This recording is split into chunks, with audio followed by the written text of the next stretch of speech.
افسوسناک واقعہ کبیر والا میں کم عمر ڈرائیونگ ایک اور جان لے گئی. 2 کمسن موٹر سائیکل سوار بچے تیز رفتار ٹرالر کی زد میں آ گئے. تفصیلات جانتے ہیں ہمارے نمائندے مجاہد شاکر سے. جی مجاہد شاکر، تفصیلات سے آگاہ کیجیے گا. جی بالکل، یہ انتہائی افسوسناک واقعہ تھانہ سٹی کبیر والا کی حدود میں پیش آیا، جہاں پر کم عمر ڈرائیونگ نے ایک اور جان لے لی ہے. کبیر والا کوڑے والا چنگی پر 2 کمسن لڑکے موٹر سائیکل پر جا رہے تھے، تیز رفتار ٹرالر کی زد میں آ گئے. ایک بچہ موقع پر جاں بحق ہو گیا اور دوسرا بچہ شدید زخمی ہو گیا. جاں بحق اور زخمی بچے کو ریسکیو نے تحصیل اسپتال کبیر والا منتقل کر دیا.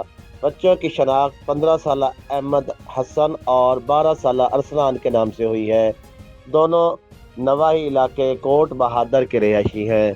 کیمرہ ٹیم کے ساتھ Mujahid Shakir Sargana, bureau chief, Faiz news network, Multan division. بہت شکریہ مجاہد ہمیں تفصیلات سے آگاہ کرنے کے لیے. مزید خبروں اور اپڈیٹس کے لیے دیکھتے رہیے فیض نیوز نیٹ ورک. فیض نیوز، فیض سب کے لیے.